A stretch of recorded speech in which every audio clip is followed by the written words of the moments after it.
The John, Anik, and Kenny Florian podcast. John, Anik, and Kenny Florian. I fucking love them. I can't get enough of them. Let's hear that Boston next. Big jab there from Duffy, and Frank Mir is hurt now. Down goes Duffy, out cold. Frank Mir does it again. Rock'em sock'em robots here. Oh my goodness. Hyperbole. They're a couple of absolutely self-involved bullshit artists. Here are your hosts, John, Anik, and Kenny Florian. Oh, we are back, and it is great to be with you as always. Sunday, February 20th, 2022. It is episode 337 of the Anik and Florian podcast. From Charlotte, North Carolina to Boca Raton, Florida. 1:04 p.m. Eastern on the screws. I've slept about 45 minutes. I feel sharper off the top than I did last week. I got energy today. I got my say coffee. I can promise energy. That's all I can promise today. Dude, I don't even know how you know what time it is right now.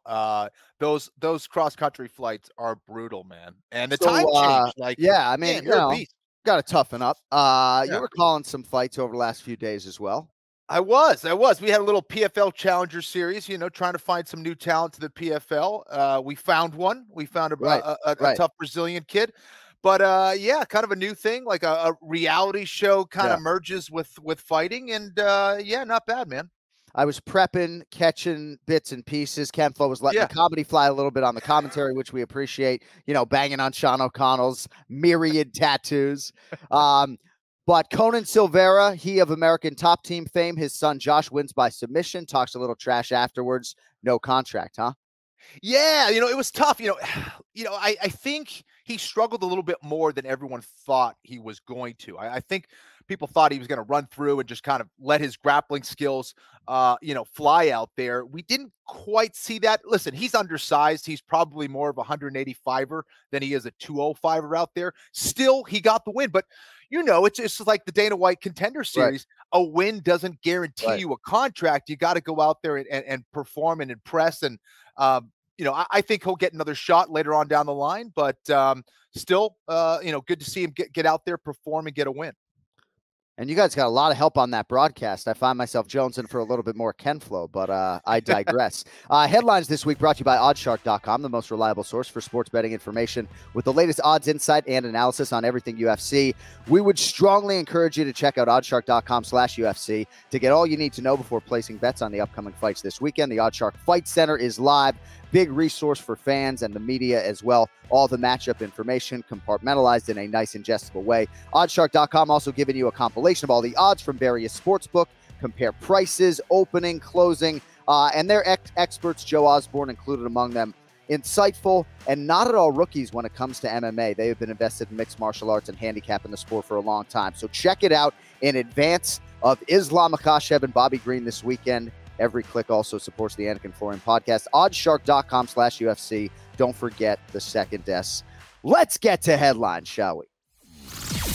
Headlines. It's time for headlines. I have some very urgent and important breaking news. Headlines. On the John, Anik, and Kenny Florian podcast.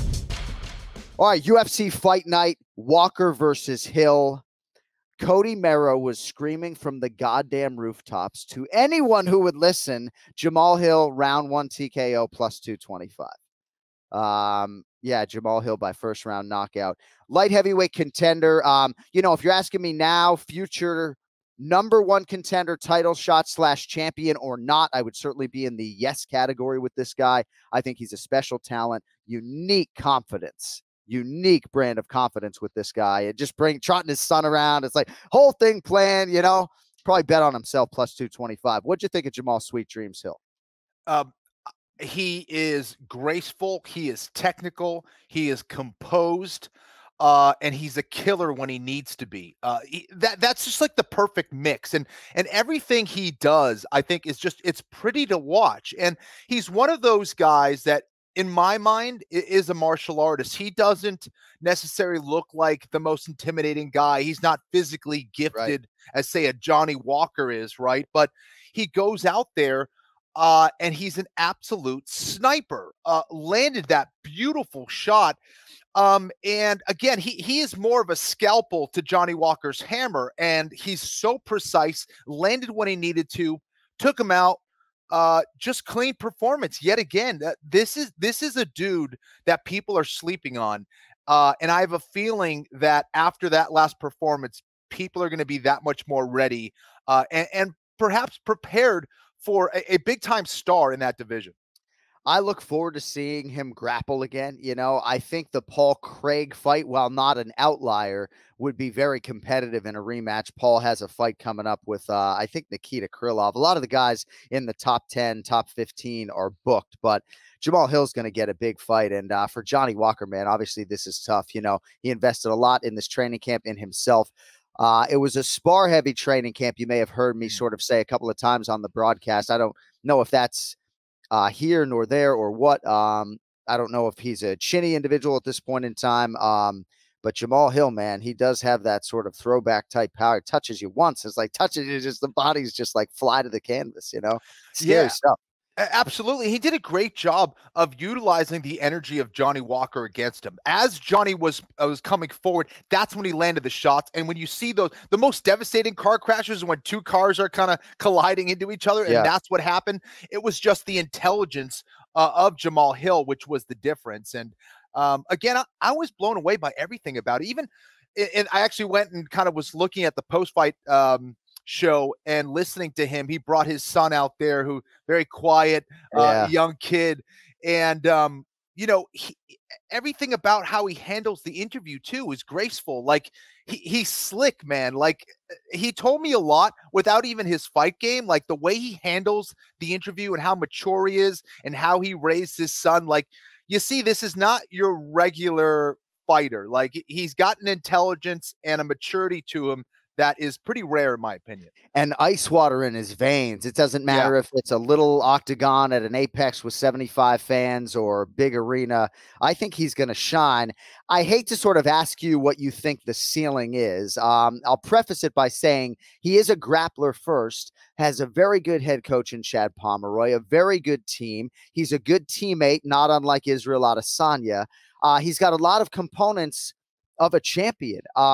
And the division, I don't know if it's wide open right now. I mean, it's pretty crowded. I mean, Ankalaev feels like he would get a title shot, certainly before JamahalHill, who probably needs a win or two. What do you make of JamahalHill big picture, and what would you do with him right now? I agree with what you said there, John. I think there are some guys that are ahead of him. Does it mean that he's not going to be a champion? No, I absolutely believe he can be a champion.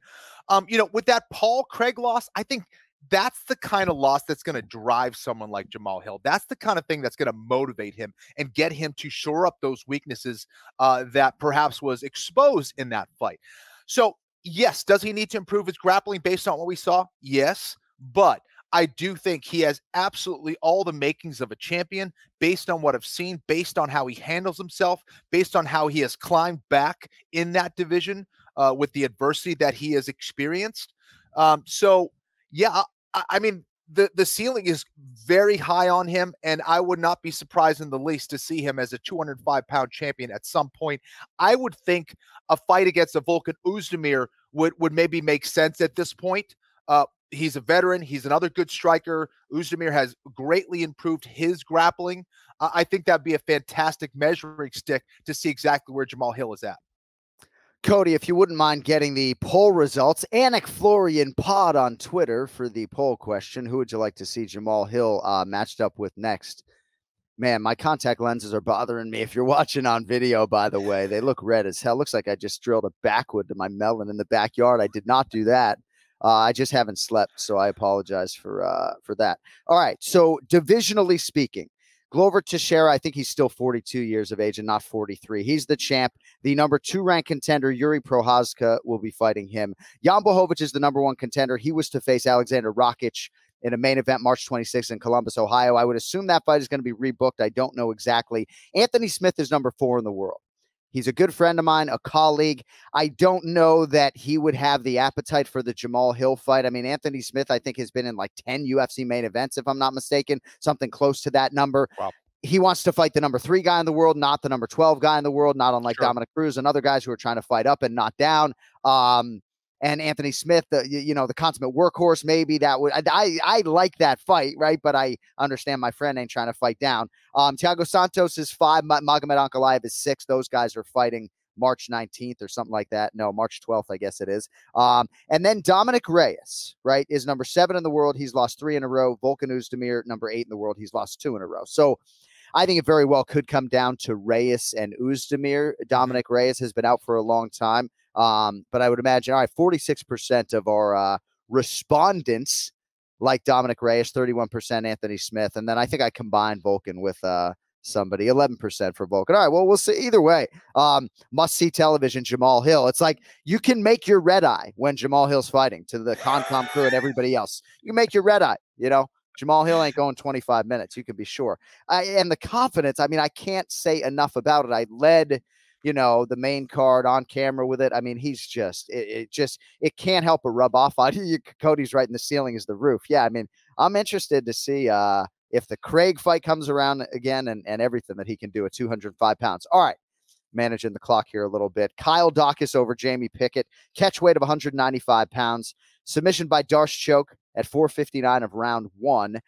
Your thoughts on the choke? Talk us through it as only you can. And ultimately, I guess I would ask, should the coaches be screaming at Pickett? There's a second left, don't tap.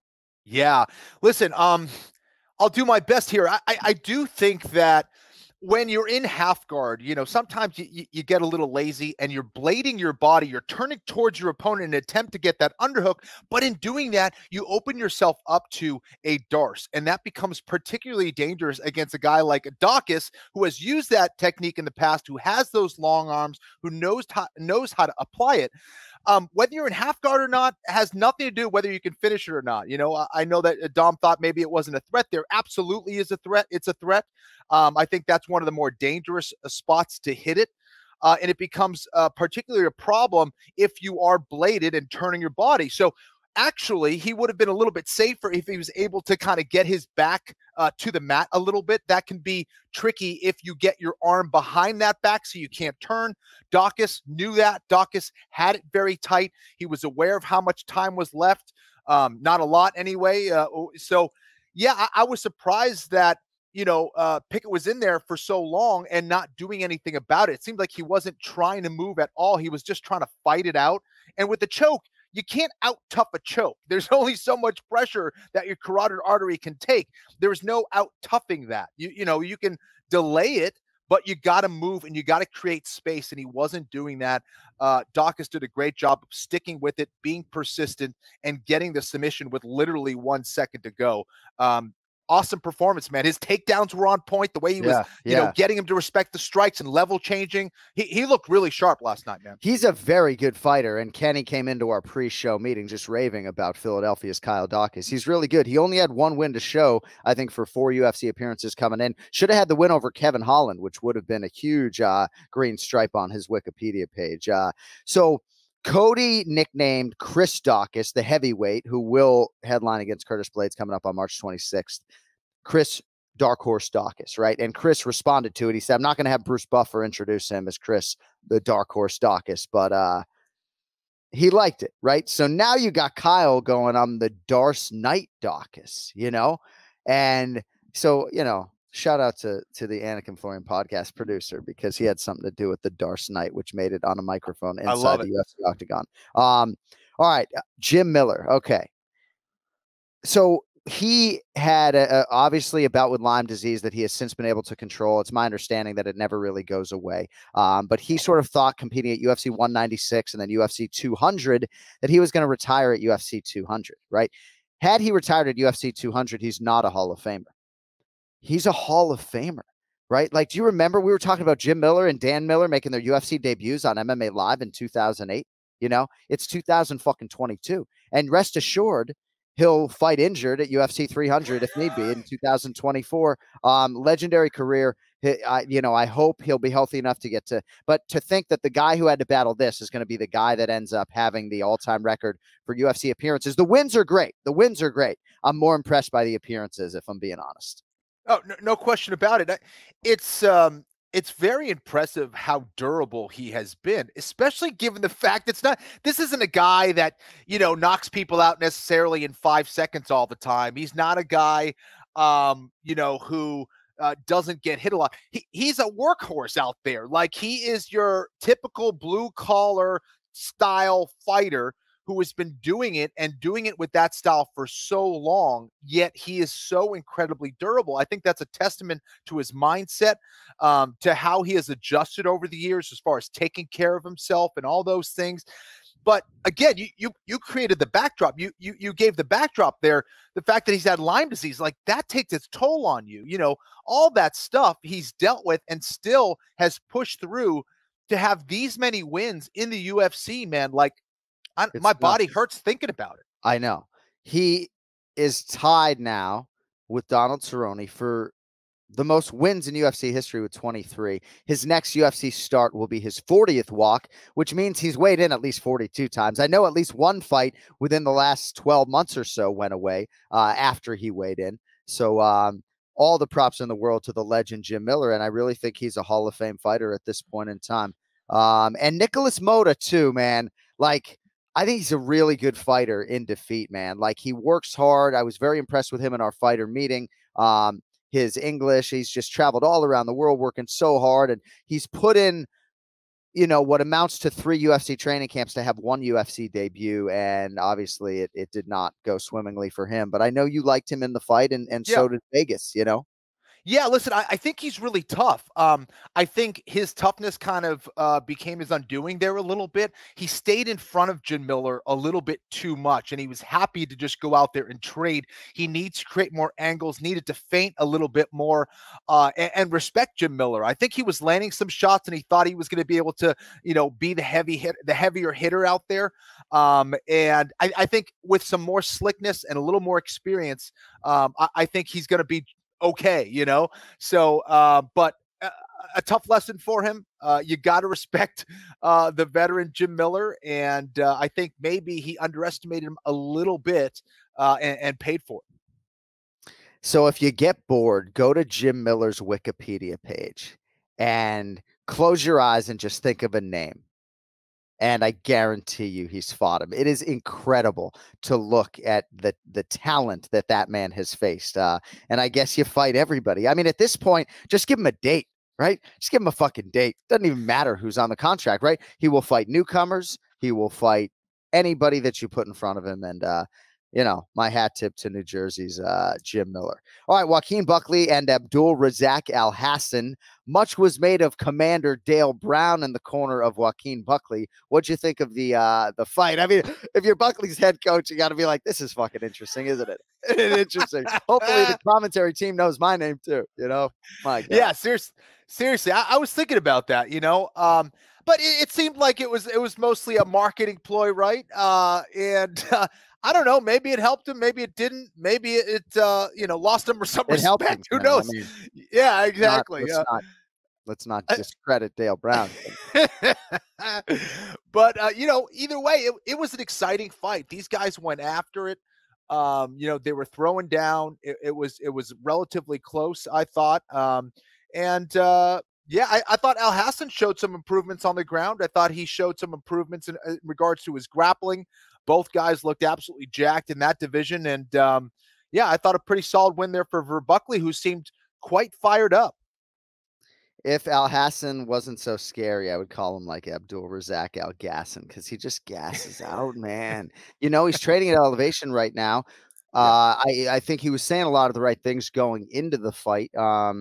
But Buckley really felt like if he could extend him, he would be the fresher man. And I do think largely for Al Hassan, his offense is limited by that cardio fear, which I can't really relate to, because I can stop running outside if I need to, Right. But I don't know. Listen, Man. I thought that he seemed to finish strong. I think that what you're probably alluding to are the times where he takes his foot off the gas because he is afraid of push, right? So it seemed like he saved it going into that third, and it served him well in that third round. He was able to push the pace there, but there are times where he's kind of relaxing out there a little bit. I still think it has a lot to do with him being uncomfortable with a lot of the grappling situations, with a lot of those exchanges when it comes to scrambling on the mat.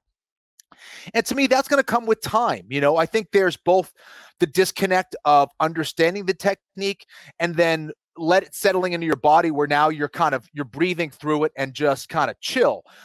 When you're doing something new and when you're doing something that's foreign to your mind and your body, you're going to freak out a little bit. And I think that is where we see a lot of that, tiredness. So I don't know. I think that's a lot of the case with a lot of people going into their UFC debut, being tired as hell because emotionally they're so fired up, So I don't know. But for Alhassan, he's got a lot of experience now. If he can, who knows? His back might be up against the wall here with the UFC as far as, his losses in a row. But I don't know. I mean, he's a good dude and such an exciting fighter. Obviously, all of his wins are by first round knockout. His longest win is 4 minutes and 21 seconds. But I don't know who it was. Maybe it was somebody at dinner, Zach, or somebody last night talking about on a night on which Jonathan Pierce over 15 minutes. I don't know if you saw this prelim, right? But like Jonathan Pierce, if you didn't, just puts it all on the line, just goes so hard, takes a massive elbow to his cranium and walks right through it, right? And it's just like, I don't know, juxtaposed against, some of the fatigue in that fight. It's just like the commitment to be great, to be a UFC champion. I can't relate to what you guys all do, But I just think it just as one example, Alhassan living in Texas, going to train in Colorado, you have to be so all in, and one of the three judges had him winning the fight. I'm just saying, right. Now, I don't know if I expected more overall. I didn't expect them both laying on the ground afterwards, the peak of exhaustion, but maybe I'm being overly critical. All right.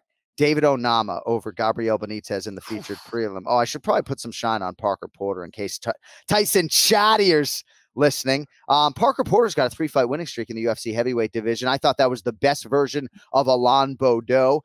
Porter really is tough, man, and he knows how to dig deep. He adapts mid-round. Tyson is an elite, mid-round corner, man. I can't speak to him in the gym, but he's probably excellent and elite there too. But Parker Porter, sneaky winning streak here. What'd you think of the heavyweight from New England?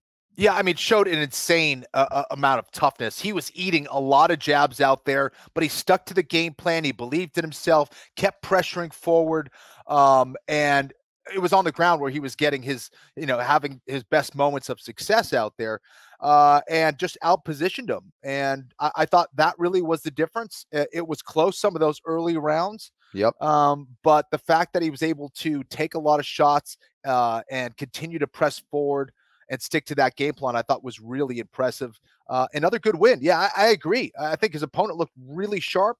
He moves really well for a massive dude. Yeah. But in the end, that was great. Cody chimed in. Baudot was feeling himself too much. That's kind of his fighting style. Smiles a little bit. Really just enjoys being in a firefight, if I can call it that. And then Porter low-key getting more physically fit every fight. That's absolutely true. He is getting leaner. He's all in. He's absolutely all in and reaping the benefits. David Onama, on my short list of favorite fighters, knocks out Gabriel Mowgli Benitez. And Benitez just always comes to fight, man.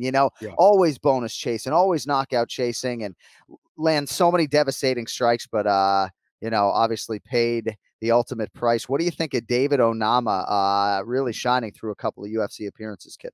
Speaking of toughness, he ate a big shot. Obviously, it looked like it was affecting his right eye a little bit. And he continued to press forward. He was throwing right back. Neither of these guys were giving each other a break. This was nonstop action. Benitez started out hot, landing a lot of leg kicks, and Onama just kept pressing forward, decided to start to back him up. That's when he started to find more success and ended up hitting one of the nastiest knockouts I've seen.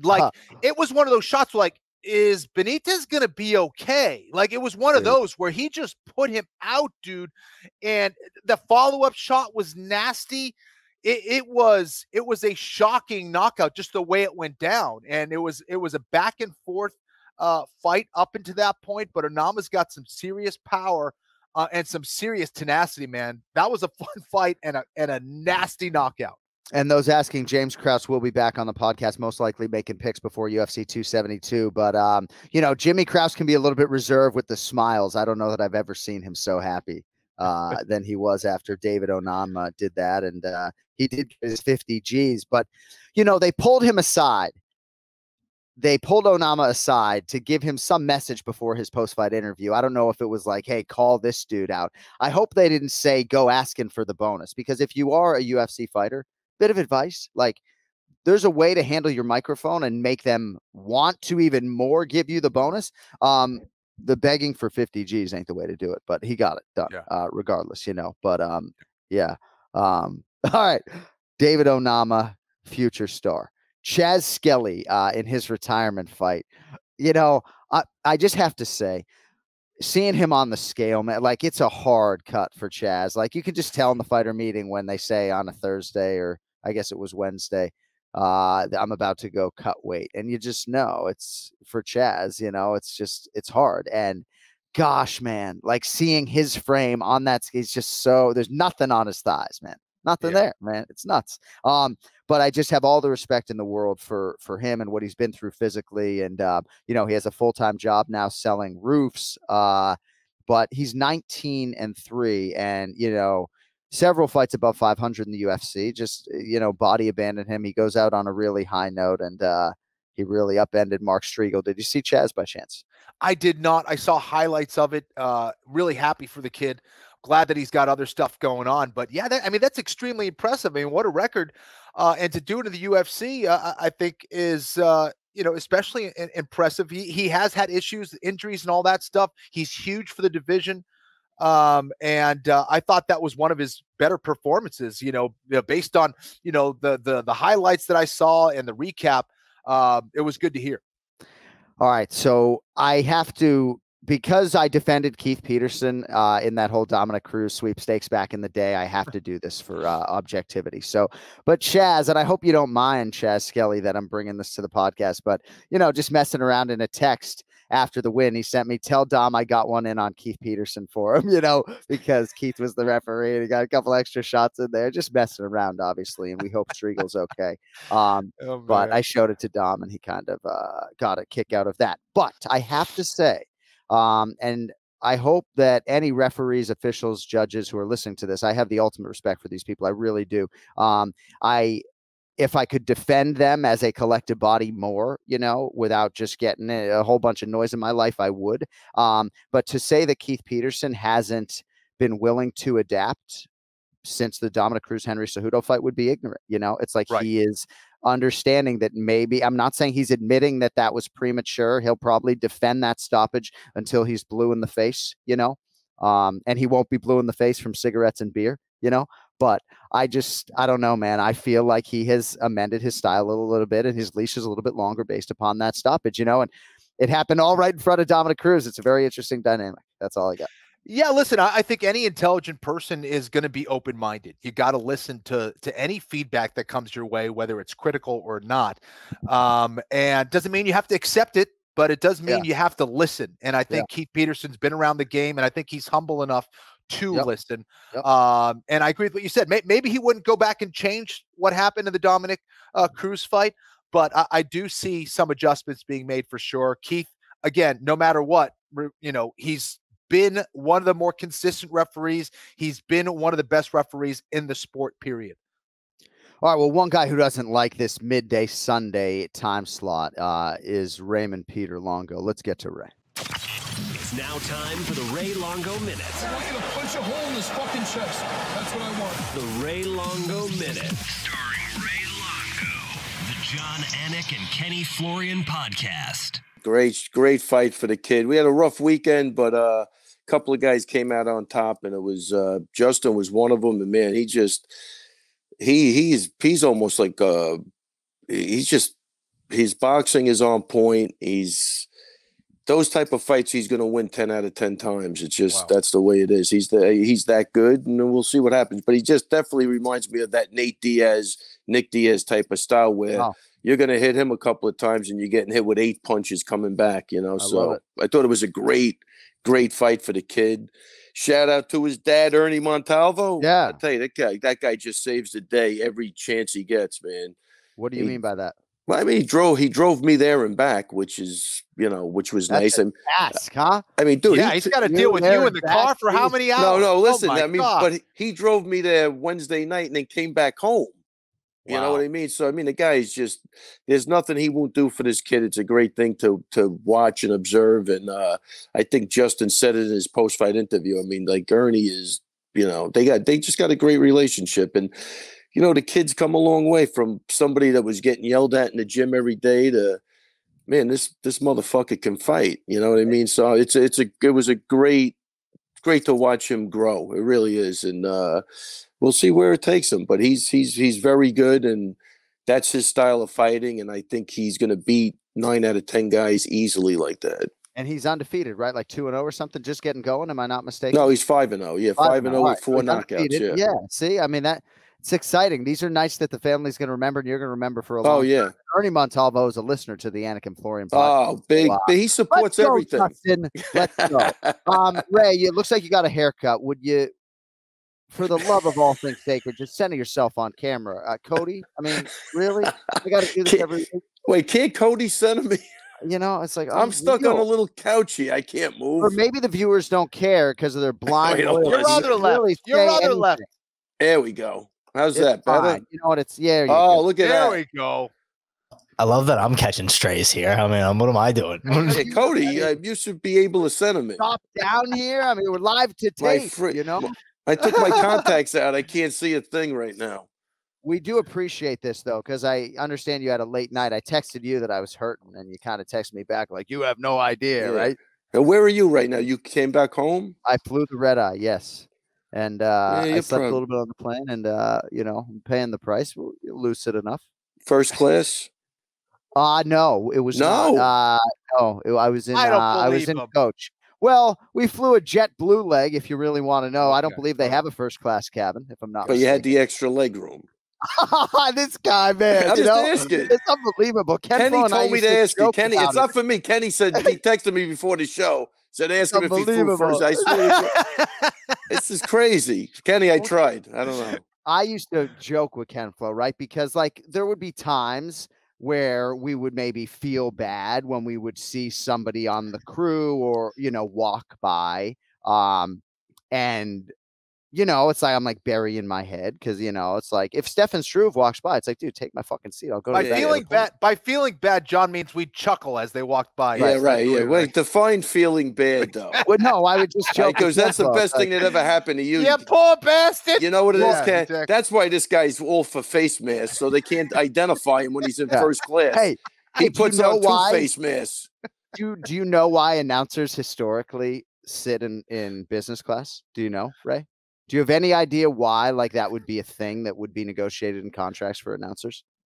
I never really gave that any thought, but please make my Sunday and tell me. Well, we can certainly move on to JamahalHill. No, go. No, this is it's like I don't know. You want me to take an amateur MMA fight? Is that what people want me to do? Right? Because it's because when I fly to Australia, I got to work hard and hit the fucking ground running, and know 28 fighters and complete a sentence. So they want me to be fresh. So when I fly to Perth, I get John, trust me, nobody deserves to fly first class more than myself. But you're second. Fighters, of course. I mean, if I were anybody trying to affect change with the fighters, certainly the athletes, it goes without saying, should fly first class or get different agents. All right. I got to really be careful the rest of the way. All right. So Justin Montalvo, we covered. Dennis Bazooka had another great victory for him too. Yeah, these guys both came through, and Aviv Gonzalez lost. He went out there swinging. Might have not been the best game plan, but he tore. I think he tore his ACL and broke his ankle in the first round. But it was. But I think he's going to. He's 21 years old. He's got plenty of time to grow, and he proved he's got balls. That's for sure. So I think that's a great sign, and. I think he's going to really grow a lot from this fight because he's got the time to do it. And he already, it was a crazy fight, but I wish he was relaxed a little more, but He definitely got a set of nuts on him for sure. So that's good going forward. And then we had a couple other losses. I think James Gonzalez lost a close decision. Probably could have scored that fight either way, depending on what you were looking at. And I think Lauren Braccia and Manny Flores both suffered losses. So everybody fought well. It was that was a tough weekend. We were spread out all over the place. And sounds like it. Yeah, it was crazy. Last night as well, right? Yeah, Friday and Saturday. And what time did you get home last night? I got home about 2:15. Yeah, and then we're banging the drum for you to get on the podcast. So that's actually that part's actually normal for me.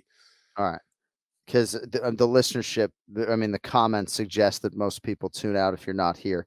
All right, so we talked a lot about JamahalHill. Were you able to watch JamahalHill at all? I saw the knockout. I saw the first 3 fights, and I saw the knockout where he starched him. Which Jamal, look, I like JamahalHill. Like I like anybody that could box. They got heavy hands, and I think that's a huge thing. And he's gonna, he looked great in that fight. Against a very unorthodox Johnny Walker. Kenny, that was a little scary with Johnny Walker going into the, it's like these guys so long and come up on that octagon like that. I mean, it was just, he kind of braced, kind of posted a little bit with his hand, which I think maybe made it less like fewer miles per hour, perhaps. Yeah, but I mean, that was a brutal knockout. Dude. You see his toes just like raised up to the floor before he even hit the mat. Like his feet just were frozen. They just froze up, and you see him just fall like a falling tree. Yeah. But that was a nasty knockout, man. And Kenny, there's something like when you're like 5'10" and you go down, that's a big difference when you're 6'6". That just has exactly. That look is just brutal. That's the follow-up shot didn't help him either. That follow-up shot was super precise and that was nasty. Of all the things that make Tom Brady great, and I'll keep this brief, but he's enormous. He's huge. He's absolutely huge. He's like 6'4.5", 6'5". Oh wow! I didn't realize he was that tall. He's huge. Yeah. Yeah. I felt like a toddler shaking his hand.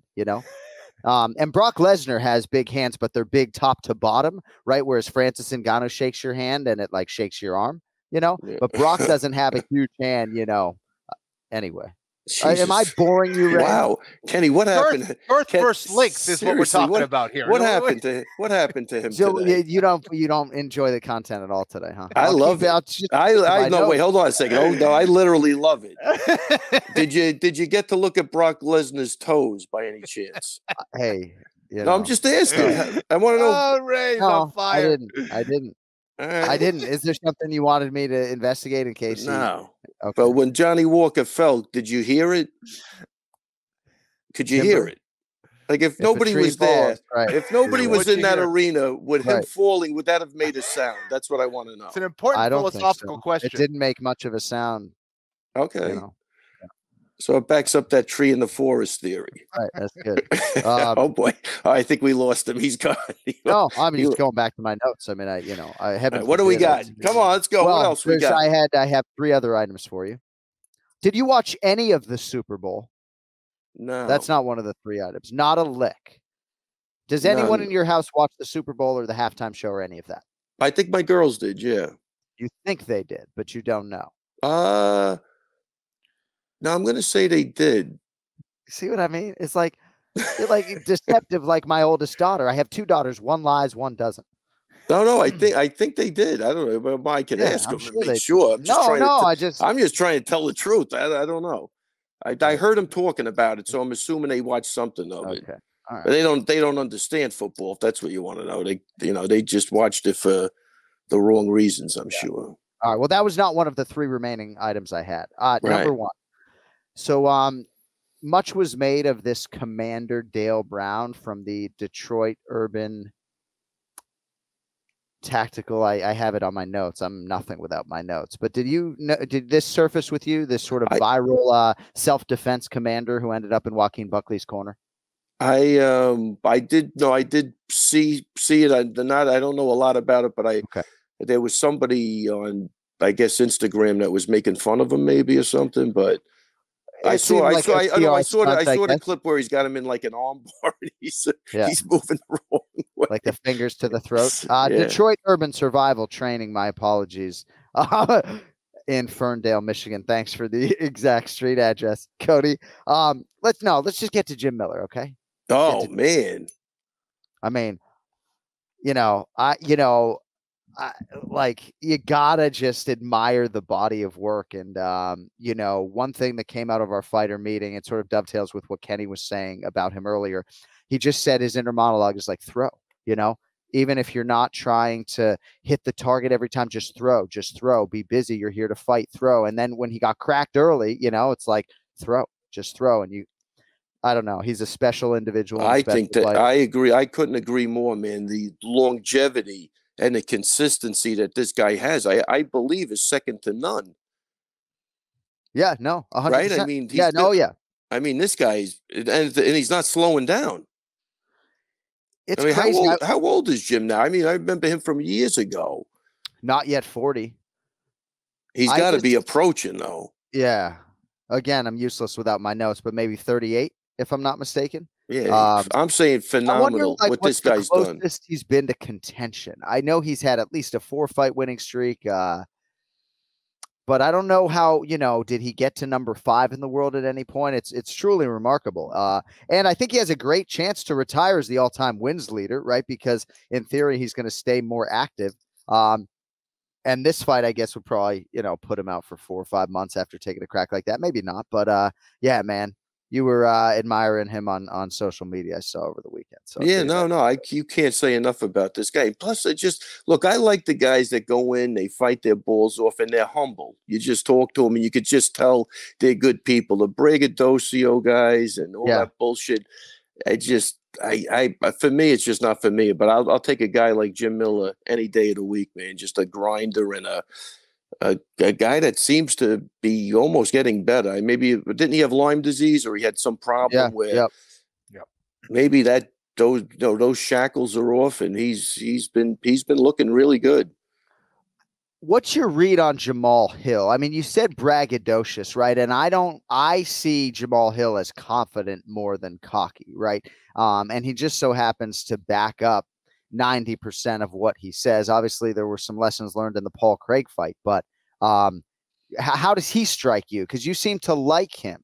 Yeah. Like again, I haven't really, I haven't listened to him enough. It was a little weird, the interview, right? He I really wasn't following his interview, but it seemed like he was holding back from being too, right? Well, it's like when cocky, you think you're the best in the world, right? And you feel like that for a long time. Obviously, like Adesanya kind of felt like when he entered the UFC, he was ready to take on. Oh, he was chirping right from the beginning, that guy, without a doubt. But Adesanya didn't have anything that amounted to like a Paul Craig type setback, right? So, but JamahalHill, I think, is like, dude, people don't understand. Like, I trained to beat the champion, So, I don't know. I just thought that was an interesting take. I think it looks like he's on the right track, though. And who was the guy that went when they asked him who he wants to fight? He went and talked to his manager. Was that him? He walked back. Somebody did that, right? Jonathan Pierce, no. I forget. Yeah, I think maybe it was Pierce. I don't remember. Yeah, maybe, I don't know. It was funny though. Yeah. All right, last thing. Kyle Dawkins out of Philadelphia. Anything on that before we let you go? I didn't see the fight, but I'm happy he won. Yeah, I didn't see that fight. Sorry about that. That's quite all right. That's all I got for you. Anybody else we need to shout out? Yeah, if I had to go back and look at 2 fights, which fight should I look at? I thought Jonathan Pierce against Christian Rodriguez. It's a prelim fight. Jonathan Pierce, one of my new favorite fighters. Benitez Onama. Yep, David Onama. Yeah, I'm going to go, because I want to look at a couple of the fights, but that's good. I would. Chad Anheliger had a pretty good knockout. And then who's the guy who was training with Marab in Vegas? I think that was Jay Perrin out of New England, formerly with Team Skid Yard Tong. All right, Raymond, I got a lot of love for you, but we're going to let you fly unless you have anything else. How's Aljamain Sterling doing? He looks very strong right now. He's we're going to get really cracking this week. He came back last week, but he went to Jersey, then he came back home. Everybody was scattered all over the place. So he's definitely, I talked with him. He said he's feeling absolutely phenomenal. So I'm taking that as we're gonna have a great camp. Hey, I'm guys, really so excited. I may be there for that fight, so we may have to organize a little dinner. Wow, that's what I'm talking about. Make that a promise, though. All right. Yeah, I mean, don't tease me. What do we? No, I mean, I'm gonna be there. Let's put it that way. Because I get 2 tickets. All right, so I have 1 ticket remaining. 1 ticket has your name on it. Kenneth Florian at will call. No, I really am excited to see what you can do against Piotr Yan, right? Because honestly, on Jan's best night, at times he looks like the best bantamweight I've ever seen. So no, look, this is obviously there's a hard puzzle to crack. There's no question about it. So but that's what makes it exciting, especially for me, because if he gets the job done, it'll be just that much sweeter, and I'll be able to enjoy it more. And that's what really motivates me at this point, is something exactly like this. So I'm very excited for should be good. I love it. I just love it. Wait, so right? John, you have 1 ticket setting. You have 1 ticket left. Well, this is breaking news. I had 2 at the start of the show. Can you hold one for me? You got to talk to Cody. No, honestly, I'm gonna try to buy some tickets for Jacksonville. For if Ray gets a tattoo of the Anik and Florian podcast, then maybe right on one of the cheeks there, Ray. Oh shoot, man! Ray, you don't have any tattoos. I got no tattoos. I got my right cheek saved for that though. Yes, and that's going to be a big ass tattoo. Let me tell you. Would there be an amount of cash in a briefcase that would get you to tattoo the podcast logo on your forearm, like where my 209 tattoo is? That's a good question.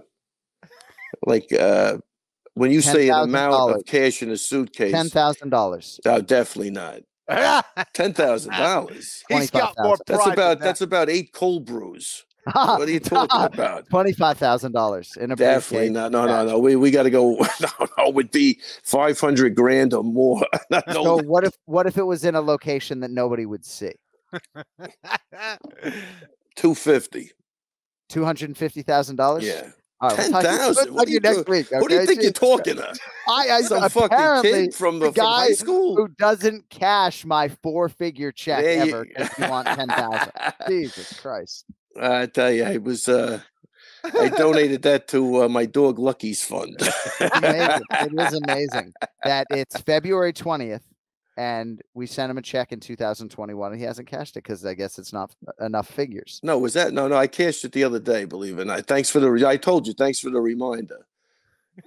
You know, some things, Kenny, some things just don't move the needle. You know what I mean? All right. I got it. We're trying to help you, Ray. Jeez. I got a check from SAG. I put right next to it was for 28 cents. They were both in the same pile. No, seriously. I didn't cash that one either. Both? Oh man. You know, I don't know if this is a radio bit or if there's a number that would make you happy, but dude. So good. Right. You went right with the SAG, the residual checks. Yeah. But at least you beat the last one. Oh man. Nice little throat clear on the way out. Harry Connick loves lasagna. Harry Connick, can you give us Love it? Love it. So AnikFlorianPodcast.com for your t-shirts. Best-selling t-shirt. Second to probably the Fight Island ones that are now limited edition because we got really scared. Limited editions. Wow, we're really playing hardball. Ray's shirt said punch a hole in his fucking chest. That was the #1 seller in 2021. I think we need to do shirts that say Harry Connick loves the lasagna. Oh shoot, man. I like it. See? That's not bad. Right. I think I'm going to try to get some acting stuff in the next couple of months. Good. Those checks are nice. Fat. I like it. That's Kenny, good. We got some good stuff on the way, buddy. Get ready. All right. Let's go. Well, we can't take the handsome out of you. I can tell you've lived in cold weather your whole life because you don't have any wrinkles. Wow. Yeah. Red light therapy every day. Is that what it is? I don't maybe. I don't know. Do you do that every day? Yes. That honestly, that's amazing. My dear late friend Susie was doing that a lot down the stretch. Oh, was she? Man, that sucks, man. Don't even. Yeah, I know. Let's end on a positive note. I hope she was doing it before, not Oh yeah. Not thinking that could help her, but I do love the red light therapy for sure. Yeah. I think Tony Ferguson was one that turned her onto it, if I'm not mistaken. And no, Cody, I don't get residual checks from being in the movie Warrior. Hey, Ray. What about Kingdom? Do you get anything from that? That's Ken Flo's deal. That was me. Oh. I do actually. Do you really? I didn't know Netflix. I didn't know Netflix had residuals. Little checks here and there. Wow. Yeah. And he immediately buys Bitcoin with it. Yeah. How's the big Kenny? What's the play on Bitcoin? Give me something to buy. You know what? Actually, now's a good time to get it. And I think Bitcoin. Bitcoin only. That's what I do. But, that's it. No Ethereum, nothing. Could it go up? Yes, but I think Bitcoin's the play. It's like if you look at what's happened over in Canada where they're freezing funds and stuff like that, with Bitcoin, you can't do that. So I think it's going to be more important than ever as we move into the next. And you don't think they'll figure out a way to freeze those funds eventually? Yeah. Here's the beautiful thing. You can't. You can't. Right. You absolutely can't. That's the unique thing about Bitcoin. But you just got to have it. You got to have it on your own wallet and keep it yourself. But anyways, if you have any questions, let me know. No, I definitely do. I want to try to get involved with that a little bit. Yeah. Well, I'll tell you right now, right? Because I'm the ignorant guy who leans on Ken Flo. I tell my wife, we all tell our wives, like, you just got to trust Kenny, honey. The Bitcoin now, Kenny, years ago when that thing was, I'm going to say, guys got in on it maybe at 12,000. Seriously. Yeah. Then it, or it might have went up to 19, and it dropped way down, and they probably got rid of it. But I remember everybody in the gym like panicking, and it was right in that under 20 though for sure in that category. Probably about 6 years ago, I guess. Does that make sense? Or exactly? Yeah. In 2017, something like that. Yeah, I would say around there. Yeah. But to see where it is now, it's crazy. And then it will drop, and then it'll go right back up again. Yeah. It's still new to the market. So, but you don't. But it's hard to follow like a regular stock. It doesn't react to the market the same way. Is that correct? I think so. I think it's kind of separate from that. But in some cases, it's tricky. All right, cool. And I'm definitely gonna catch up with you with that. Yeah, absolutely. Anytime. Awesome. And let me just say, as the layman, I think this might help you. You're looking at me with this like sneaky, condescending look. Like, what does this slapdick have to offer this conversation? I thought maybe you rethought out Brock Lesnar's toes. You were going to tell us about this fucking guy, man. I don't know. That's why I was looking. I thought that's what you were. That's not what you're going to say. No. I was going to say the Any other hands you want to talk about starts next week. The Trevor Whitman minute on the Anik and Florian podcast. Trevor's got no use for this. Trevor's a real dude. Trevor's a real dude. He's got no use for this. It was a terrible example, honestly. No, right? I'm the only buffoon that could pull this job off. Trust me. Nobody else wants to do Trevor that. Literally would have less than zero interest. So, so Bitcoin right now is at $38,425 US. Okay, so I think this is going to be helpful. Okay, so my average buy price is above that, right? So right now, as I sit here on Sunday, February 20th, I have lost money on Bitcoin, and let me tell you how concerned I am about that.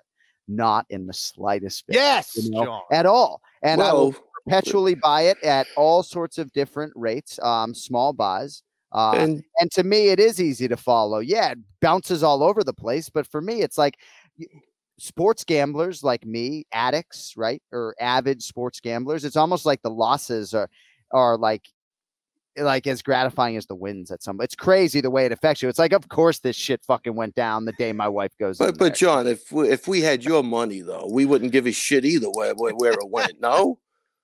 Who would care? There's this misconception that television people make a lot of money just because we fly business class. Seriously. You like that? He puts a mask over his eyes when people are walking by.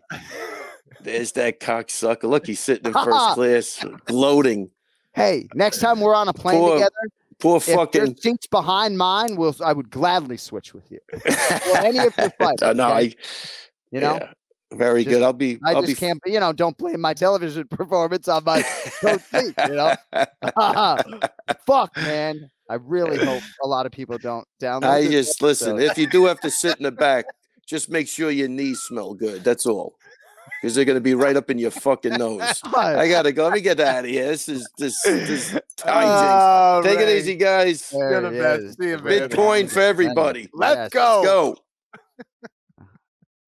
I don't even know what to Ray's say. on. Really. What a treasure he is. It didn't start out as a great Ray Longo minute. If you stayed till the end, I think there was some valuable content in there.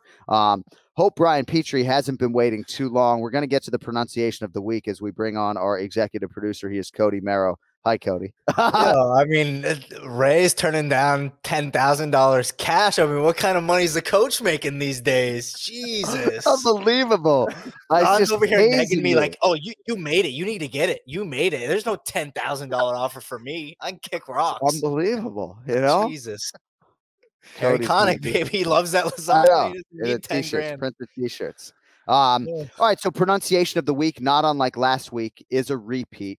Trying to do a service here for the fan base. So BobbyGreen is fairly easy to pronounce, I would think, right? No matter your nationality. BobbyGreen. His opponent, though, people seem to struggle with. So before we play the file, most important is that you emphasize the proper syllable, even if there are little differences in what we say. We're trying to emphasize the proper syllable. So who is the man who's going to walk last this weekend, Cody? That's going to be IslamMakhachev. Oh, you're getting good. IslamMakhachev. IslamMakhachev. He put the not Makhachev. You nailed it, Cody. Off your shoulders, outstanding. That's all. So we're emphasizing the second syllable, right? So it's not Makhachev, right? It's Makhachev, right? So it's not Makhachev, right? Makhachev fighting BobbyGreen. Can you believe it? All right. With that, we get to a very patient Brian Petrie for the main event challenge. It's the main event challenge. Anik. The time is most definitely now. Florian. I finished fights. I'm going to do everything possible to win. The main event challenge. The John Anik and Kenny Florian podcast. Man, do we have a lot to get to with you. Let's do it. I've been seeing some of your content on Twitter and letting the comedy flow. I'm a fan. You got a good voice. It's good to see you.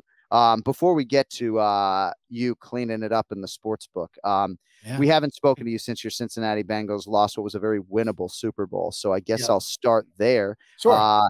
Entertaining game, of course, if you didn't have a dog in the fight, but I kind of felt like I had a dog in the fight, even though I'm not a Bengals fan. I don't know how you sleep after that one as a Bengals fan. What were your thoughts on the Super Bowl? Yeah, so the night of was tough. I turned the TV off after, fourth down and completion, turned the TV off. I couldn't watch the celebration. Wife and I sat there for 20 minutes and didn't say a word. No sleep Sunday night. Sunday night was rough. But I listen, being a miserable sports fan is what this is all about, being a happy sports and everything. I hate those fucking guys that jump on bandwagons and they're like, well, yeah, that team lost. I'm going to root for this team now. No, but it's hard to be negative with this team. I mean, Joe Burrow's first full season went to the Super Bowl. We were 4-11 last year. Yeah. Jamar Chase wins Rookie of the Year. T. Higgins, second year. Tyler Boyd signed up for 2 more years. Joe Mixon's only 25. We just signed our coach. We didn't lose any other coaches. We lost a defensive linebackers coach today, but we re-signed, I think, a better one.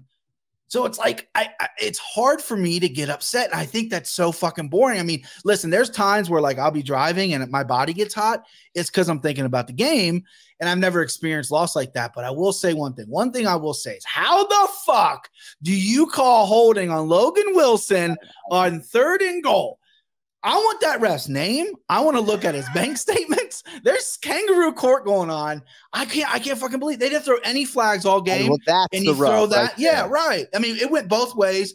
Jalen Ramsey held Higgins on a touchdown that could have been a touchdown blatantly, and Logan Wilson plays it perfectly, and you called on him. And then that changed the game because then they went 3 more plays and then finally scored. The fucking clock drained down. Oh my God! All right, that's it. I've been keeping it cool all week, and at work, guys are like this and that, and I'm just like, fuck. I mean, how old are you? 35. Right. 2035. Yeah, I lie and tell other people you're in your 20s. No. I saw a comment where someone said I look like I'm in high school. I felt that I have a very big baby face, but no, I'm 35. Good. I feel like I'm 29. But so and I'm hopeful for your Bengals, but thank you. It's like you just gotta fucking capitalize when you get there. All right, you guys both had a good week, so let's get to it in the main event challenge. Team Florian plus 1.2 units on the week puts you minus 4.2 on the year. Brian Petrie swept the board, folks. 4-0 on the week. That included an underdog play on Jim Miller at plus 155. So plus 4.5 units gives our team the lead. minus 2.9 units as we move along. 4 picks today. We're picking the featured prelim because I decided that we would. I love the fight. Ignacio Bahamondes minus 255.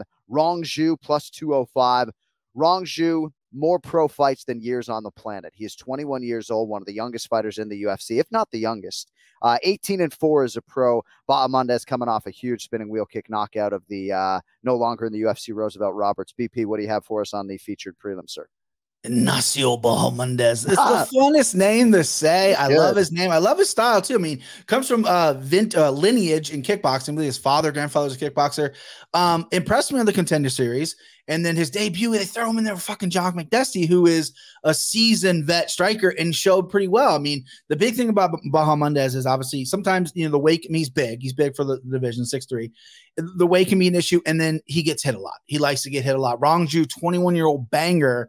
Oh. So much experience on the Chinese regional scene, which unfortunately doesn't really hold up too well, in my opinion. He's 1-1 in the UFC, lost to Vargas, and he won his last time out where it was Brandon Jenkins' 3rd-round stoppage.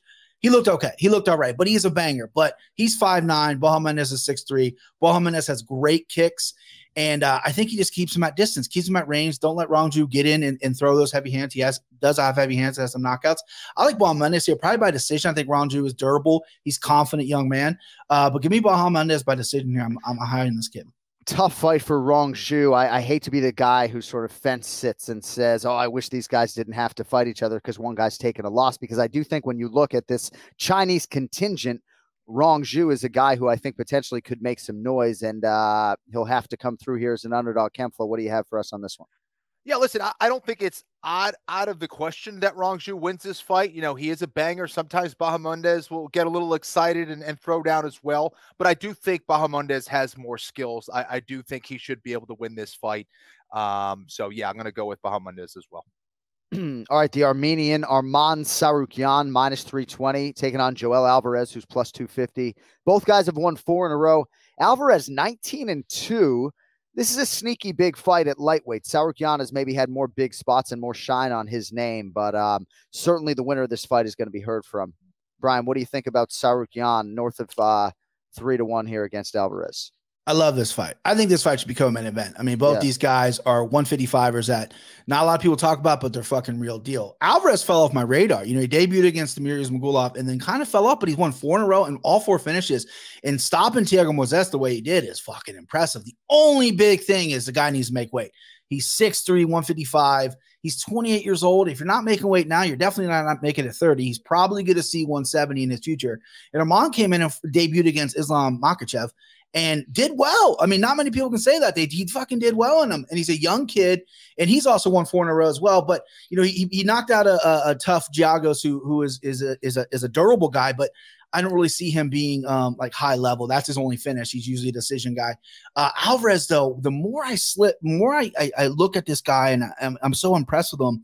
And I don't know really like how, like, because MMA Twitter loves Arman. I mean, they love him and because of what he's done. And he's a beast of a grappler. He's getting on top of you. He's going to smother you. Alvarez is good off his back. He's good on top. He's long. He's a good striker.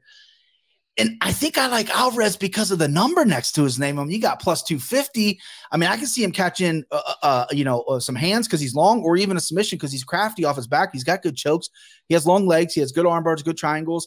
I'm going to go Alvarez by sub, and that's going to be a nice little prop. Props aren't available yet, but give me Alvarez as the dog here. How about that? Oh. Kenny, it is interesting, right? Because the one flaw of our system, and I love our new scoring system, truest way to do it. Thanks to the listenership for directing us this way with units, right? But it forces you to make a pick on fights rather than giving you a wallet, right? So you at minus 4.2 units is not a real reflection of your wallet, right? And yet you guys are both sitting here in the red, and I just get to like set it up like, oh, minus 4.2, you know. So I can understand why, you know, he doesn't want to like lay minus 3.2. Other people think Tsarukyan, to the MMA Twitter point, is all the rage. Your thoughts on this fight? Big fight at 55. Yeah, I'm a little upset here. Brian, made a good call here. Alvarez is a very good fighter, man. I think people are sleeping on him. Got into the sport, 18 years old. He's been, training and fighting now, 10 years. And I think he's really kind of coming into his own now and feeling himself. Tsarukyan, kind of the same deal, more of a grappler, of course. And that's how he's going to win this fight. I don't think he wants to stand up with Alvarez for too long. Can he for a little bit? Sure, he hits hard and stuff like that, but Alvarez is way more skilled on the feet, in my opinion, and that's where Alvarez can win this fight. I think Alvarez, yeah, he's dangerous. He could maybe get a submission too, but Tsarukyan, if he wins this fight, it's going to be because of his takedowns, his ground and pound, all that stuff. I like Alvarez here as well. I think there's a lot of value on him. His reach, how dynamic he is as a striker. I like it, man. Yeah, I think Alvarez is going to surprise people. Good stuff. We'll see where the betting line closes. You guys have had a penchant for moving the betting line with your predictions. Co-main event, Misha Cirkunov, -125. Wellington Turman, +105. So Turman, interesting case here. Right now training in Danbury, Connecticut with Glover Teixeira. Had a big fight against Adolfo Vieira go away at UFC 270 last month in Anaheim. And good on the UFC, by the way, for turning him around quickly in a big spot here against now middleweight Cirkunov, who failed in his first UFC attempt at 155 pounds. Brian Petrie, who do you have in the co-main event? I don't have the best read on this one. They're very similar, right? So both guys are big 85ers, obviously. And Cirkunov's the guy who's going to take you down and take your arm or neck home with him. He's going to check it with his fucking luggage. And Wellington Turman's going to take you down, and he's going to really keep position, try to pound in a little bit right out of decision. Doesn't have many finishes on his record. Both guys are susceptible to getting hit as well. Their chins are a little suspect at times. They've both been knocked out a few times. I think this is a classic two grapplers are going to cancel out. I think the takedowns are going to be advantage of Turman. I think he can get on top, but Cirkunov is dangerous kind of everywhere. We've seen that. You know, he tapped out Jimmy Crute with that Peruvian necktie. But I just think when you cancel out and this could be two grapplers striking, it's going to be, you know, kind of a coin flip situation. I think the line is priced where it is. I'm going to go Turman because he's younger. I think he might catch Cirkunov later in the fight here. I'm going to go Turman by TKO. Turman by Glover Teixeira effect, not unlike the Brandon Moreno effect. Yeah. Kenflo, what do you have on the co-main, kid? Yeah, these guys are very similar. I tend to feel that Cirkunov is probably the better grappler as far as who the better striker is. I don't know. Turman maybe hits a little bit harder. But I don't know. I'm going to go the other way. I'm going to go with Cirkunov here. I think his grappling in the end will shine a little bit brighter. Let's go with Misha. A lot of my strategy, too, if I was in Kenflo's seat, picking last all the time, which is total fucking bullshit, by the way. But I would be going opposites all day. I would even make a case for Alvarez, but I would just take Tsarukyan because he went the other way. And it's like, have a chance for a 2-point swing as a 3-1 favorite. But that's just me. Maybe one day I'll get a chance. All right, main event. IslamMakhachev, -720. BobbyGreen, +500. Sean Shelby called me Nostradamus, which made me so happy. But no, I didn't have any part in manifesting this, but I do believe that for a fighter to realize a UFC main event like Vicente Luque will, like Bilal Muhammad has, it's a very special thing, and I'm happy BobbyGreen gets to do so. And I do think stylistically you could argue that he has a better chance than some guys that are in the top 12 or so. But he's +500 here. IslamMakhachev, Brian, going for a 10th consecutive win as the -720 favorite. Who do you have in the main event? And if you have a lean as to how they get it done, we'll take that as well. Absolutely. I'm glad you addressed it because there's a lot of rumblings that you're like the secret matchmaker. You put that out into the universe, and all of a sudden, 10 days later, you get to the main event. I love it. People in the know, like Sean Shelby, listen to the Anik and Florian. Yeah, they know. Okay? They know. I love this fight. And look, before we get to the breakdown, I want to give BobbyGreen's going to get a lot of the credit for taking this fight. I want to compliment Islam because he's got more to lose. He's the guy that's the next up, and this is a fucking dangerous fight. BobbyGreen's really good. So prop to both guys are taking this. I'm glad it's at a catch weight, because Bobby just fought. Islam coming off 3 sub finishes, which is impressive, especially when he subs Thiago Moises, who's a world-class guy on the ground. And for all the Khabib guys out there, the real, the hardcore Khabib guys, maybe plug ears a little bit here. I think Islam might be better at submissions than Khabib was. I think his jiu-jitsu's better. Khabib finished his career with some good finishes, but he was more of like, I'm going to beat the shit out of you on the ground as opposed to taking your arm or neck. And Islam, he gets you to the ground. He uses his position, uses his technique, and he takes him. He's submitting Dan Hardy the way he did was very impressive. Thiago Moises, like I mentioned earlier. And then you get to BobbyGreen. This guy is a fucking stud. I picked against him couple weeks ago, burned me in the ass. And, I thought about that. I went back and watched tape. He's fought some good guys. I mean, listen, he fought Jacob Volkman in his UFC debut, and people were like, who the fuck's that? Yeah, this is a guy who would just constantly dive your legs. He's a one-track mind, wrestle, and Bobby Green finished him. He fought Clay Guida not too long ago, same situation. Clay Guida's a little more involved, but he was diving up Bobby's legs. Bobby keeps his hands low. He's got that swagger to him. It's really hard to get doubles from far out.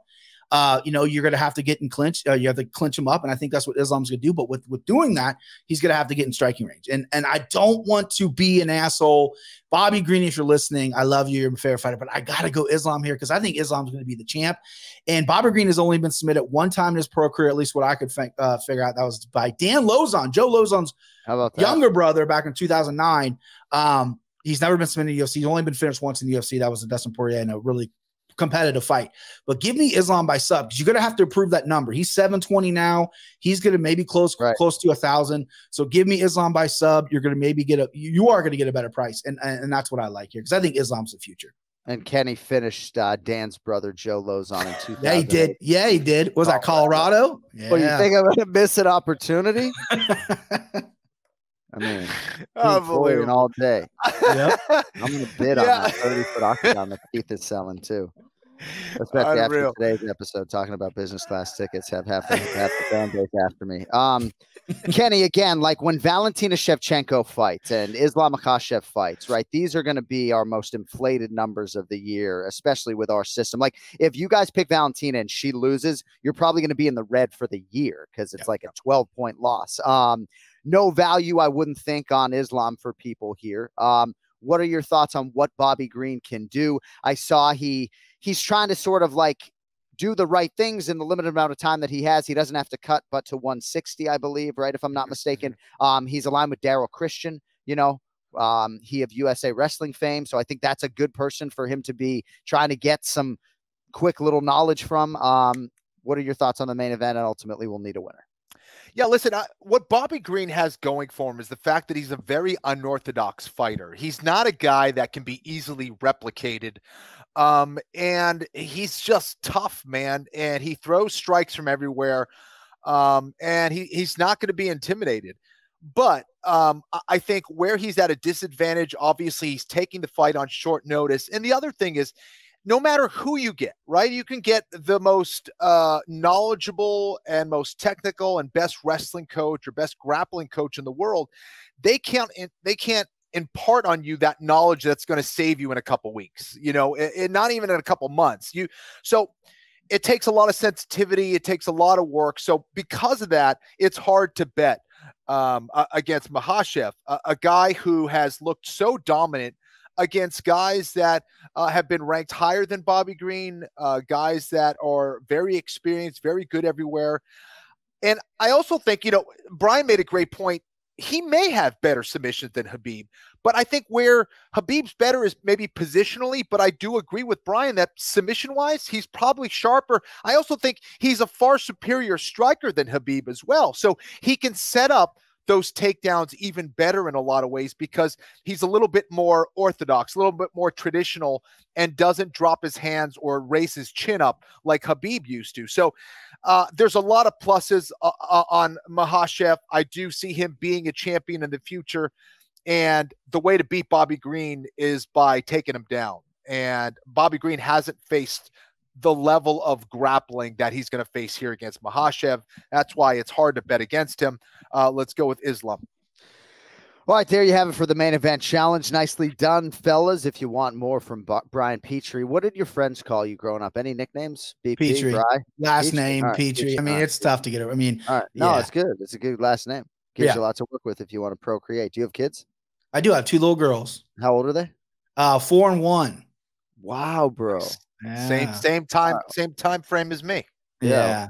We'll get back to your daughters there and have a great Sunday and at MMA Takes podcast if you want more. And we will talk to you in the not too distant future, brother. We appreciate it. Good work, man.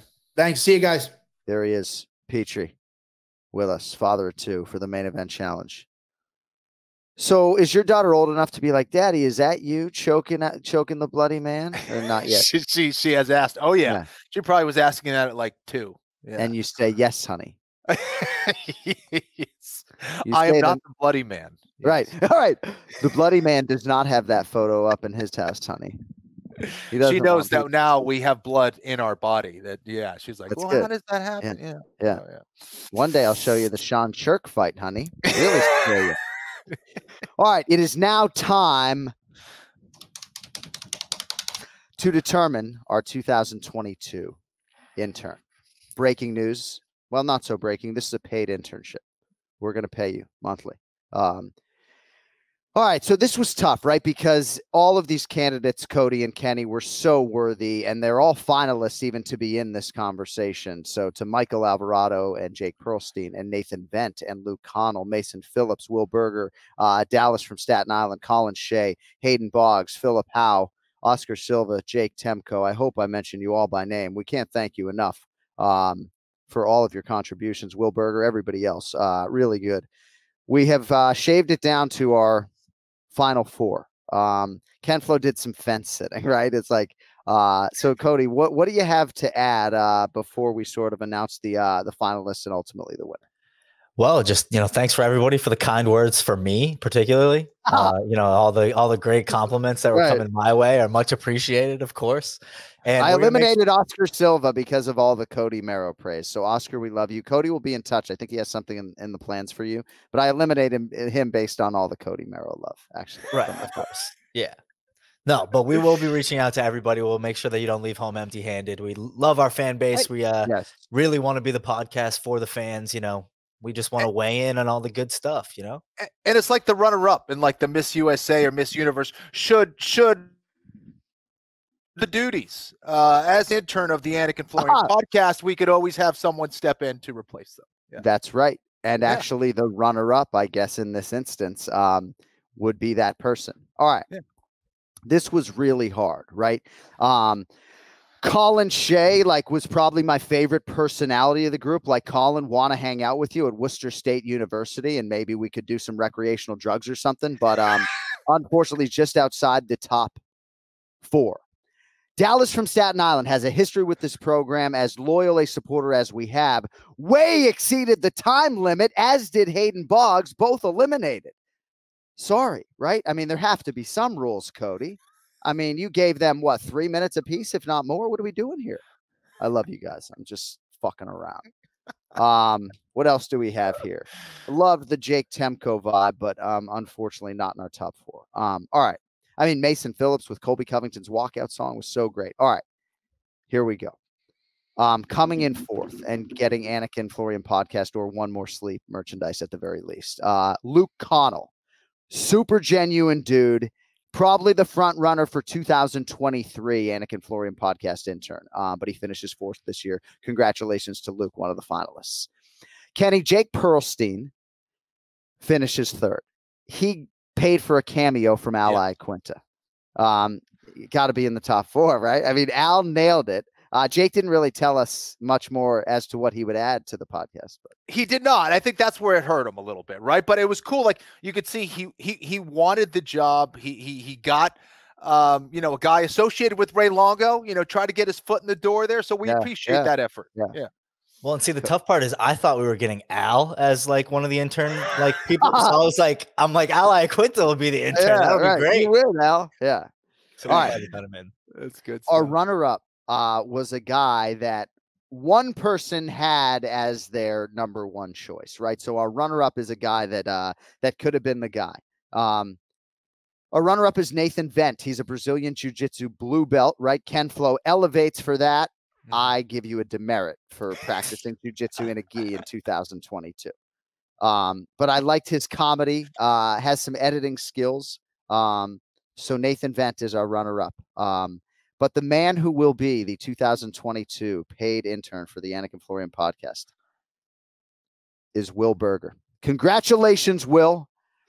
No nonsense, Will Berger, right? Sorry to step on Keith Peterson's dick there, right? But he has a bachelor's degree in audio production, spoke of his technical skills, and that wasn't the be all and end all for all of us, right? But when I heard him say that he wants to translate those skills and that work into the podcast industry, it kind of felt like this was a guy that not only could help us with his skills, but that we could maybe give a push to really try to take his career to the next level. And I think while that would have applied to all of you, congratulations to Will Berger. Cody, what do you have?